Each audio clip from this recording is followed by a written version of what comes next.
From the fluorescent room of beautiful WBNS television located in the shadow of the nearly completed Spring Sandusky interchange, we bring you a special program starring Flippo the Clown with his orchestra. We call it the Flippo Special Program, starring Flippo the Clown with his orchestra. He was Central Ohio's King of the Clowns, a mainstay at WBNS 10 TV for 25 years, where he delighted kids of all ages with his comedy, magic, and enthusiastic personality. Well, get out to that kitchen, rattle, cotton pan. Yeah, get out of that kitchen and rattle, cotton pan. Well, where's my breakfast stick? All I'm a hungry man. Hello, everyone. I'm Jerry Revish, and for the next 30 minutes, we're going to take a look at a pioneer of Columbus television, Bob Marvin, Flippo the Clown, and what he meant to so many people who grew up watching him here on 10 TV. Through interviews with his co-workers and friends, along with various clips from his daily television show, you'll meet the man behind the face paint and how he influenced more than a generation of viewers from right here in this studio. Stay with us as we remember Flippo, the King of the Clowns.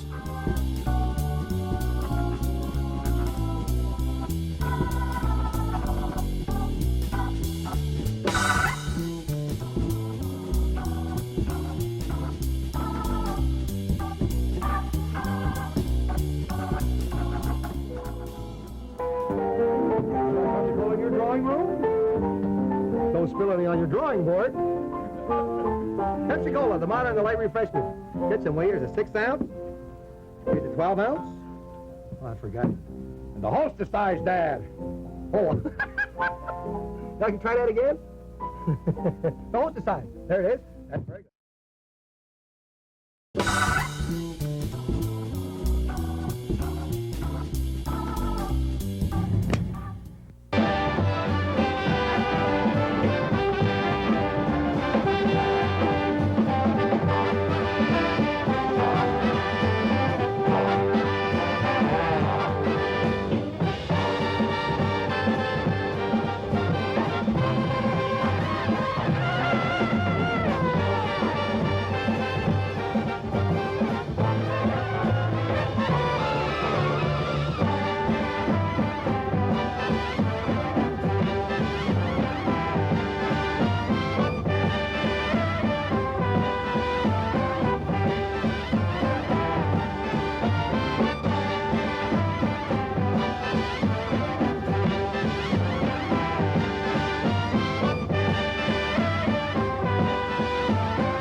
Flippo was born Marvin Fishman in Cleveland on January 6, 1927.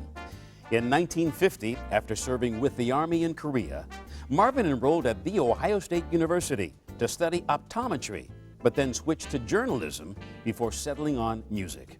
It was as a saxophone player that Fishman, whose stage name was Bob Marvin, was spotted in 1950 playing at the Neal House by some Channel 10 executives who hired him to perform on the Homemaker's Hobnob morning show.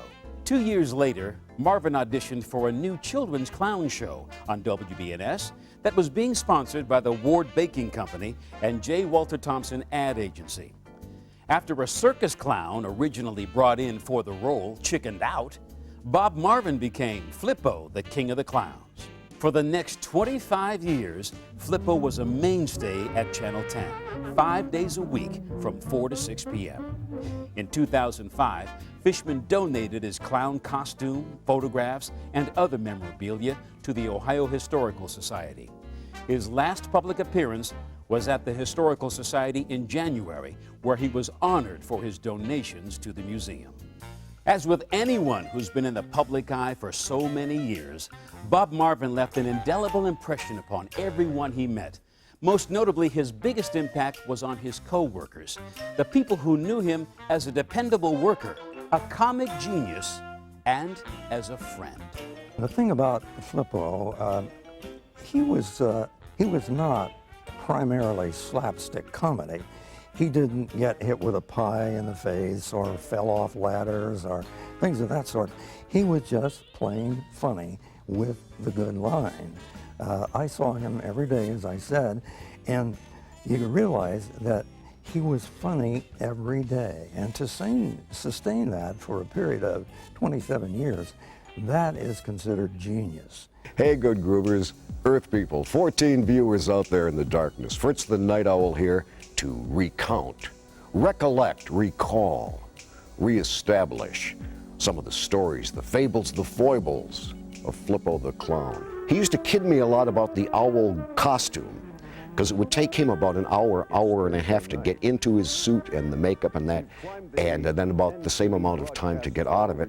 And he used to kid me about, you don't know how lucky you got it. You walk in, you put the glasses on, you do your shtick, you take the glasses off, and that's it.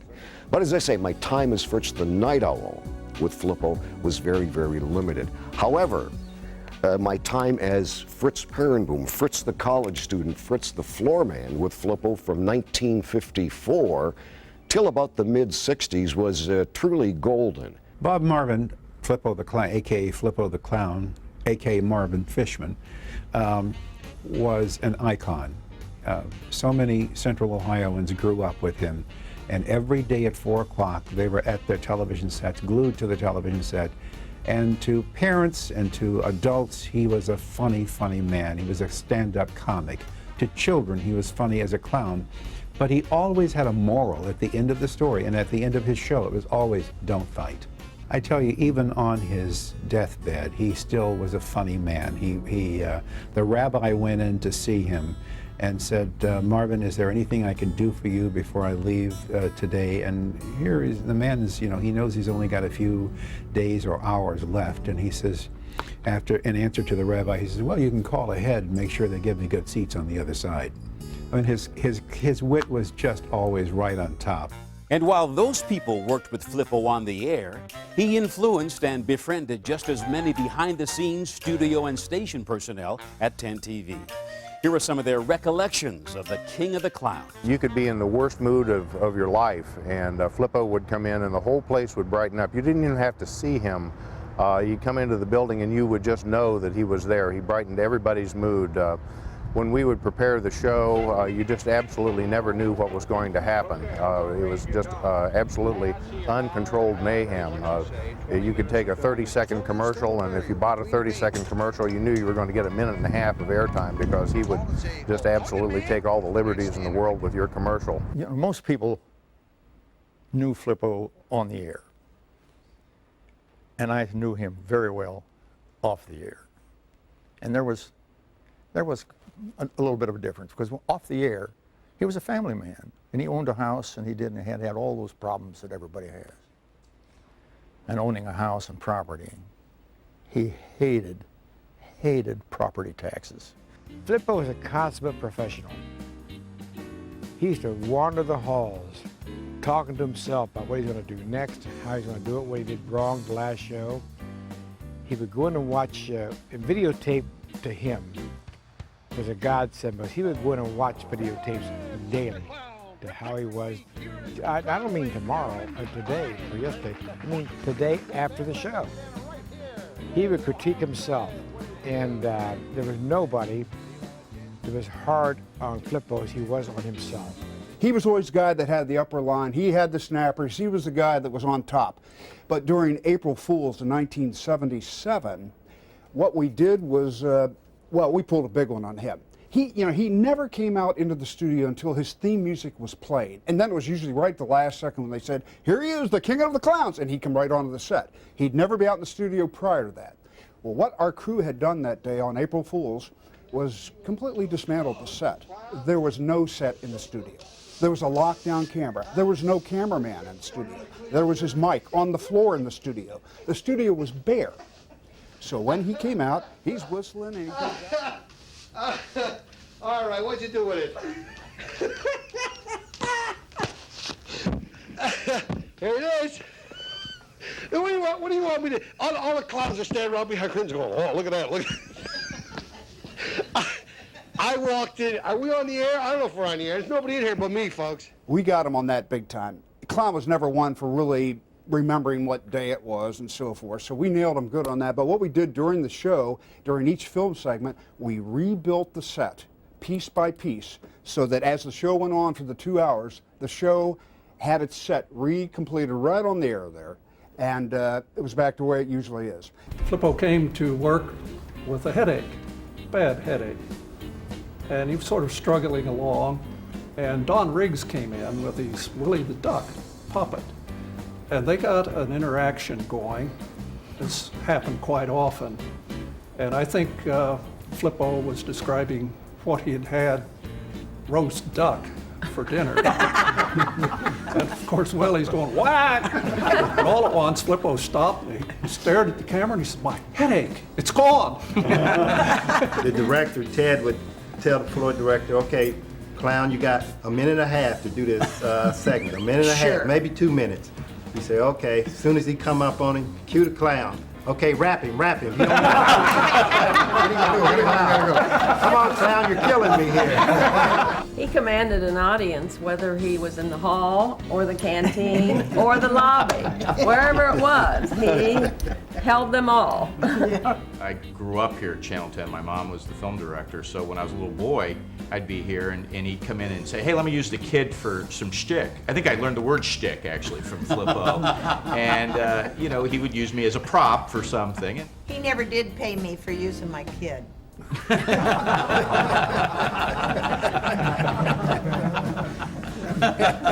Camera 1 or 2 or 3, get your wide shot, no clown.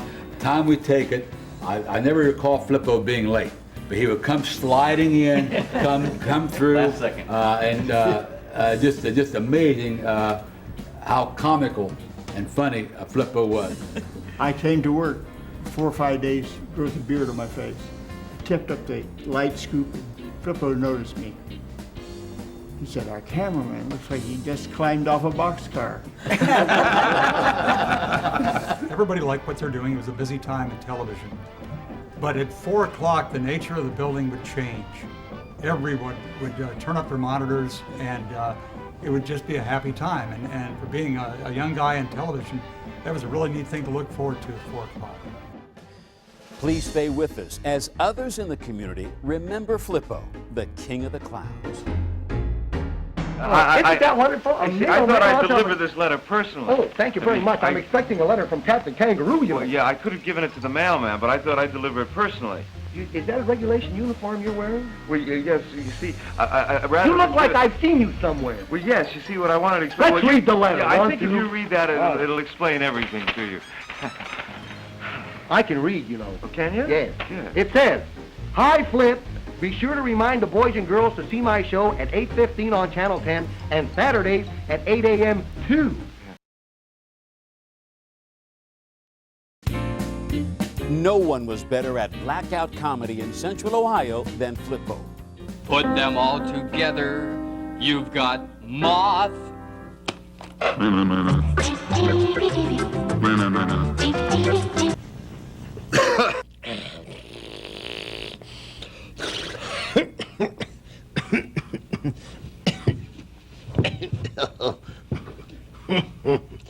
I will not cough.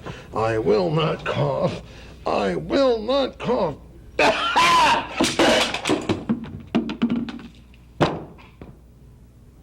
Well, you know what a parking problem we got in this town. Yeah. Yeah, well, big business guys like me don't have time for that parking hassle. So? So I buy cheap cars and I leave them.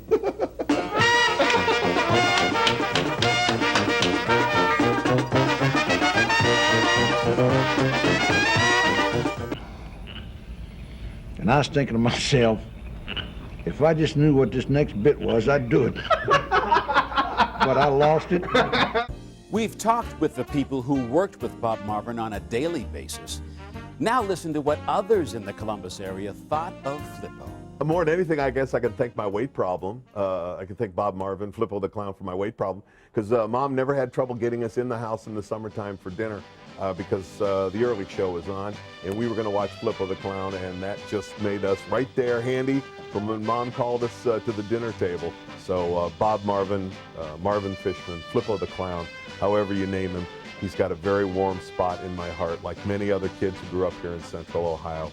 Flippo was a real important part of the Columbus community, the whole Central Ohio community. Everybody knew who he was. There are thousands of stories about him, but the thing that he added, that Bob Marvin added with great delicacy, was the ability for us to laugh at ourselves. And that kind of humor in Columbus, that's a critical part of the fabric of life, and we're all going to miss him. Great guy. Well, I am one of Flippo's kids. There are plenty of us that'll say the same thing. In 1956, I was in kindergarten, first grade at Chicago Avenue School on the west side of Columbus, formerly known as the Bottoms, now known as Franklinton. And when I was in kindergarten, Flippo came to my school, and it was probably the first entertainer that I can ever recall seeing. And of course, he was using the little Italian car, the Isetta, as his promotional piece at the time. So to see this, well, great big skinny tall guy climb out of the front of this car was quite amazing. Hi everybody, I'm Jungle Jack Hanna, and this is a baby kangaroo. I guarantee you one thing, I guarantee you that old Flippo would love this baby kangaroo. I'll never forget the time Flippo, he always made you laugh. He was the second person I ever met in Columbus, Ohio. Mel Dodge was first, and then of course I was down there starting my TV career at Channel 10, and Flippo was the second person I met. Sure, he made you laugh. He made everybody laugh. But he made it in such a way, he had such a unique talent of making an adult laugh. It could be at a roast, it could be at a private party, or it could be at Children's Hospital with a child that's suffering a fatal disease. That's a real talent, something that people have to make a person laugh in situations like that.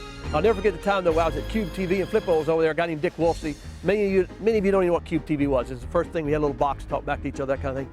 Anyway, I had this little chipmunk, and the chipmunk got on the ground and ran up my pant leg, right up into here.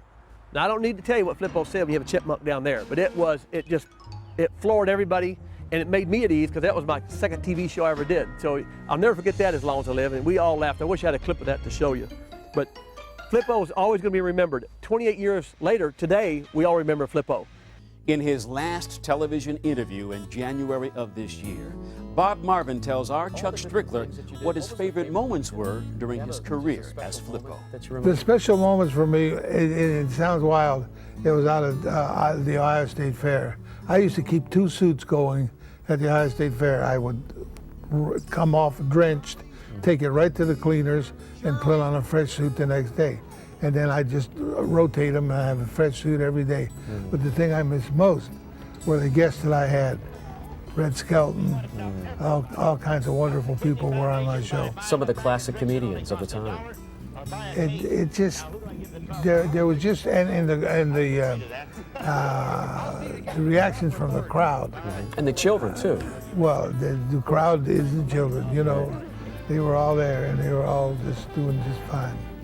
Always looking to have fun, watch how Bob Marvin reacts to some technical difficulties during his interview for 10 TV's 50th anniversary special in 1999. That's when I started here at Channel 10. It must have been 51. Hello. Oh, excuse me. Hello? I told you not to call me here. Yeah, I love you too. Yeah, okay. Well, it's your wife. No, it's I'm just fooling around. So you started on the... Go get him, Bigfoot. Gee. Started on the Homemaker's Hobnob? Homemaker's Hobnob. Okay. Singing and doing shtick. What was that?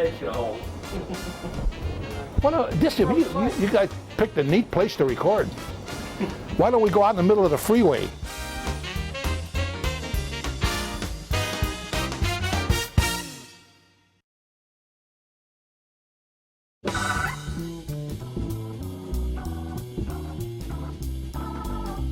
We had this resolution passed by the Ohio General Assembly, the House of Representatives, honoring you on your 25th anniversary here at Channel 10. You must be Representative Maddox, right? Right. Thank you very much. I saw this, and I couldn't believe it. And I saw a copy of it, and I said, what happens now? Do I get pigeonholed, tabled, or vetoed, or what? And they said, oh, I don't know. We don't know what's going to happen. The governor didn't veto it. He thought didn't? it was worthy. Something that never changed for Bob Marvin was his sense of what it was like to work for the preeminent television station in Ohio. The Channel 10 operation has done more in this community for the benefit of the community than any other station. And We were everywhere. We were everywhere. Every time there was a cause to be promoted, the Red Cross, you name it, cancer, you know, and so forth. And we'd go out on fundraisers and stuff. And we did an awful lot of, in the old days they called them NCSAs, non-commercial service announcements, but that turned into PSA, you know. But this television operation is very community involved. We hope you enjoyed our tribute to Bob Marvin, the man behind the face paint, and his character Flippo. He'll be missed by everyone who watched his shows, worked with him here at 10 TV, or knew him as a friend. As editorial cartoonist Jeff Stoller so aptly captured in Tuesday's Columbus Dispatch, I'm sure Flippo is making his mark with everyone he meets and has a good seat. I'm Jerry Revish. Thanks for watching and remembering Flippo, the King of the Clowns.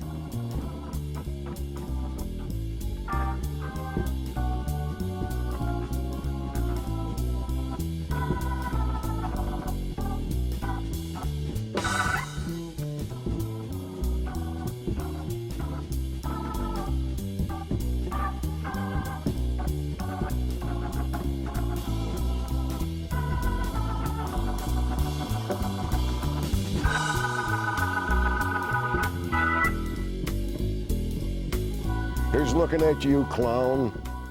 Seeing the big green rehearsal hall in the sky. See you same time tomorrow night, same tower. Take care. Love you, keep smiling, and don't fight.